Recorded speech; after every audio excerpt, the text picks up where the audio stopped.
It's October 17th, 2000. Actually, it's now October 18th, 2004. It's past 1 a.m. We're in frigid Boston, Massachusetts, where Game 4 of the American League Championship Series between the Red Sox and the New York Yankees has gone long. We're in the 12th inning with the game still tied. But with a man on first, no outs, and David Ortiz at the plate, Boston is hoping to end this game and hoping to begin a historic comeback. The Sox are down 3-0. So hope is all these fans have. They are struggling. Before we proceed, let's examine that sliver of hope. Let's see what the Sox are up against, how they fell in this hole, and what it would take to even begin an unprecedented climb out of it. Let's rewind. So, besides the 40-ish degree temperatures and it being well past bedtime, what are the Red Sox up against? Well, for one, they are the Red Sox, and those are the Yankees, and for almost a century, that has meant the same thing.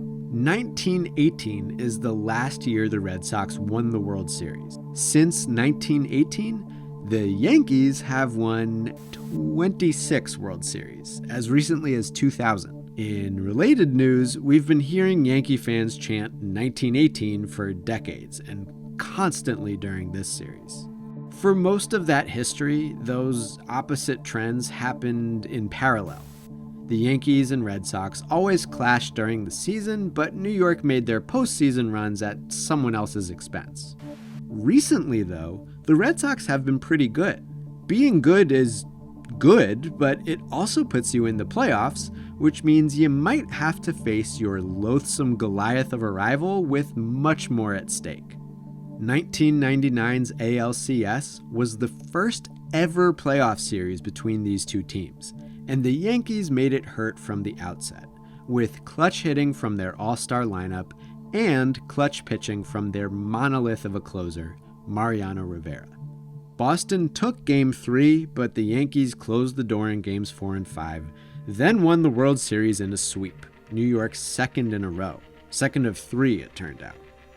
And if 99 was a new, more intimate version of pain, then last season was a full-on attack. Boston again played an excellent season, again won their divisional series, and again faced the Yankees in the 03 ALCS. Except this time, they competed. The Sox won Game 1, then Game 4, then they made a stirring comeback in Game 6 to force a decisive final contest in New York. A decisive final contest that Boston led 5-2 in the top of the 8th, only to watch the brilliant Pedro Martinez come undone in the bottom of the inning. The Yankees rallied for extra innings, where unlikely hero Aaron Boone ended the ALCS on a walk-off, sending New York to another World Series. At least they didn't win it all this time. So even after 85 years of drought, the Red Sox keep finding new ways to suffer, new interpretations of the same old story. But hey, if last season's narrow, heartbreaking defeat wasn't your thing, the torment of this ALCS has been nothing like it. It is an absolute blowout, with Boston pitchers wearing the blame. In Game 1, All-Star acquisition Curt Schilling tried to gut his way through an ankle injury and got wrecked. In Game 2, the Yankees only got to Pedro a little bit, but 3 runs was enough. And in Game 3, the Yankees got to Bronson Arroyo a lot, and then they got to literally every other pitcher the Red Sox threw at them. The Sox gave their home crowd 8 runs last night and still got crushed. Just miserable. Altogether, this 04 ALCS is about as one-sided as it gets. Games 1 through 3 constituted 27 innings, and the Red Sox held a lead for half of one of those innings. If the specifics of this circumstance weren't so dire, so hopeless, you might ask the question, how often do Major League Baseball teams recover from 3-0 deficits to win a 7-game playoff series? And you'd get the following answer: never. That does not happen. Good thing you didn't ask. 3-0 is terminal, which is why this morning you could already read obituaries for this Red Sox team. Bob Ryan called the deficit a death sentence and anticipated a long, cold winter. He contrasted this series to 03 for its lack of what-ifs. No second guessing, no turning point, no room for wonder or reflection. It's just a rout. Elsewhere in the globe, Jackie McMullen agreed. It's over, and honestly, Boston fans were kind of foolish for ever having hope. If the Red Sox themselves harbored such thoughts entering Game 4, they didn't say so. Kevin Millar stomped into the clubhouse shouting, "Don't let us win tonight," projecting visions of a Sox comeback. It's not unlike Millar to bring this team together. He's the one who dubbed them, fondly, as a bunch of idiots, and honestly, it takes a degree of idiocy to psych yourself up for such an impossible comeback. In any event, if Boston's Game 4 motto was "Don't let us win tonight," New York's was, okay. Derek Lowe started this game for Boston. He's headed for free agency, which means this could be the last game in his often excellent Boston career, which dates back to 1997. And, well, he'd like another crack at farewell. If Boston gets eliminated, Lowe's last memorable act as a Sox will be letting the despised Alex Rodriguez fire this 2-run missile over the Green Monster, although it didn't stay put over there. And it comes back. After the Red Sox finally took a lead, Lowe promptly surrendered a triple to Hideki Matsui. That got Lowe pulled in the 6th, and it ignited a sort of small ball Yankee rally. Bernie Williams' bouncy little infield chopper was enough to bring Matsui home and tie the game, and Tony Clark, of all people, drove in another run despite barely leaving the infield. Mike Timlin pitched the Sox out of that 6th inning before it got out of hand, but Boston once again found themselves trailing. Back to the usual. So that, from 1918 to last year to this series through most of tonight, is the many-layered story of the Yankees kicking the shit out of the Red Sox. Clearly, it's not the entire story. Not tonight, or last night, this morning, whatever. It's so late. As you can see, Boston came back with some offense. We'll get to that, but offense hasn't really been their problem this series, so let's first appreciate that since Timlin ended that yucky 6th inning, the Red Sox have not allowed a run. That's impressive. It took some heroic pitching. It took Keith Folk running down the Yankee lineup unscathed in the 7th and 8th and 9th, and Kurt Liskanek surviving this bases-loaded mess in the 11th. Bernie's a tough third out. And don't forget the defense. A-Rod might have added another critical RBI in the 11th if Orlando Cabrera didn't lay out to pick his low liner out of the air. So yeah, keeping the Yankees pinned at 4 runs took some mettle we haven't seen from Boston so far this series. But I know you're more interested in this number 4, so let's see some offense. In this nesting doll of impossible odds, the bottom of the 9th inning was the tiny, nightmarish core.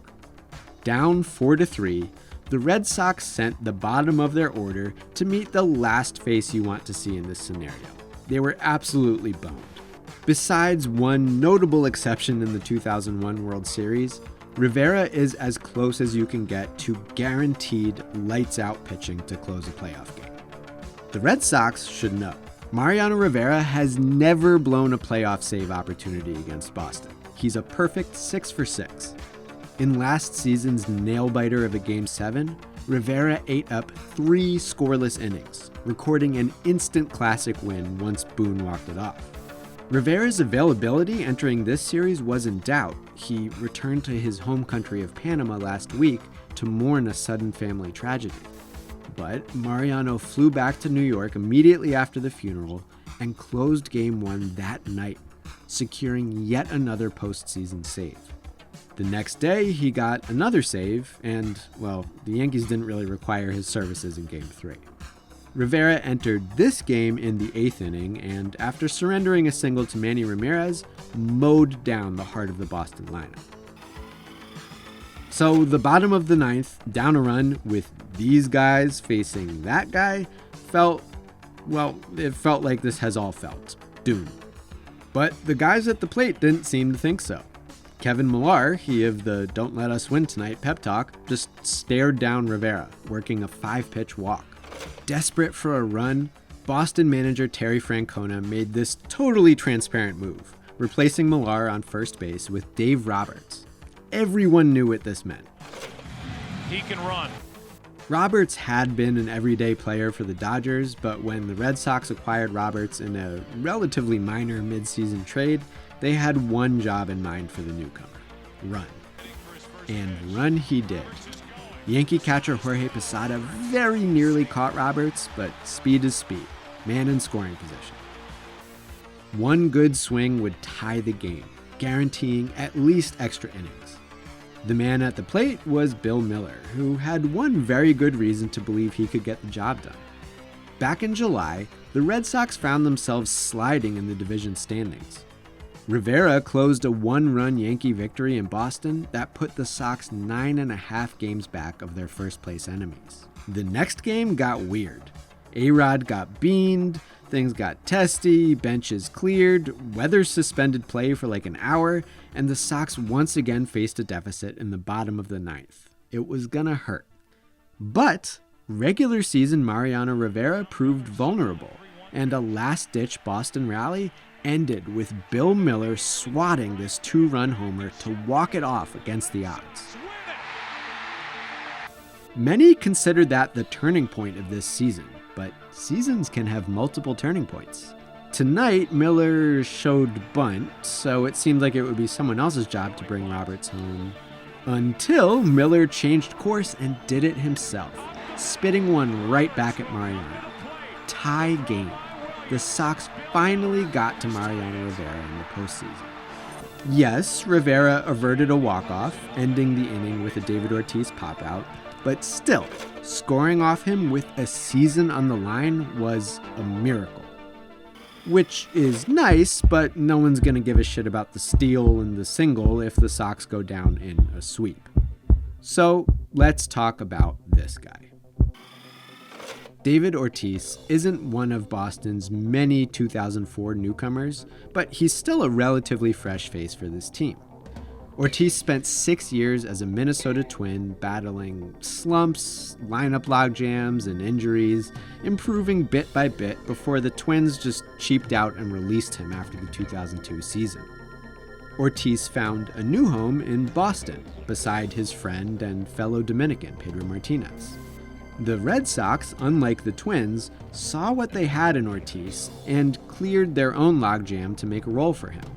Before long, he became the regular designated hitter, a move that paid off when, for instance, Ortiz rescued Boston from the brink of first-round elimination with his lead-changing double in Game 4 of last year's ALDS. In his 8th major season, David Ortiz has suddenly become an all-star, a headliner, a genuine MVP candidate. He's even got a new nickname. This is a big deal in Boston. It's not like there was a vacuum. The Sox did recently trade away Nomar Garciaparra, who had been the guy for a while, but they still have Manny Ramirez. And you'll note that Manny's on base here.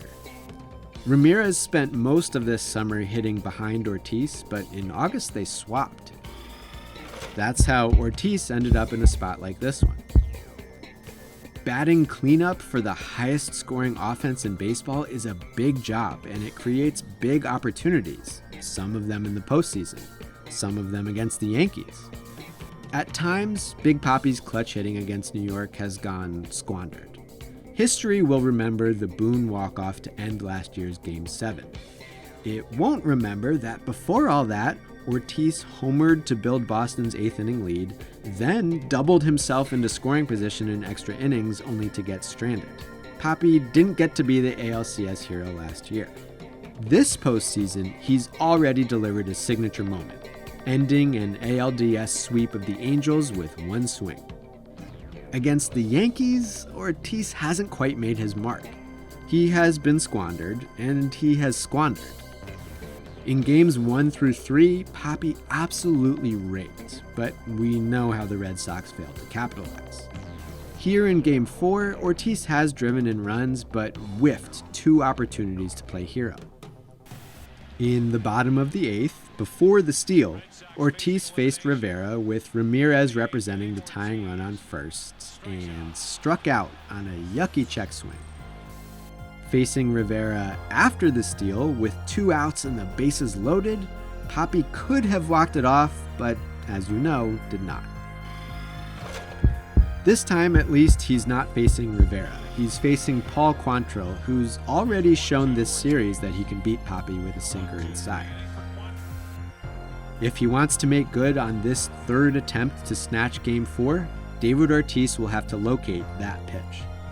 The Red Sox said, "Don't let us win tonight," and the Yankees almost obliged until a miracle steal and single pulled this Game 4 even. With one more big moment, the Red Sox could at least extend the series into tomorrow, or tonight, I guess. They can take one initial step toward an impossible climb. A climb out of a deficit no one has ever overcome against a rival that has crushed Boston for decades. Welcome to the beginning of something else. Welcome to a moment in history. Ortiz into deep right field.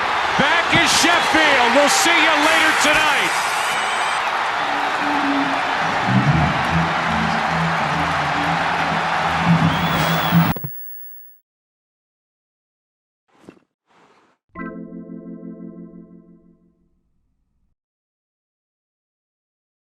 Hello, thank you for watching this video. If you want to see some more Rewinder, we've got more Rewinder, or you can just subscribe and you'll see the new ones when they come out. Bye!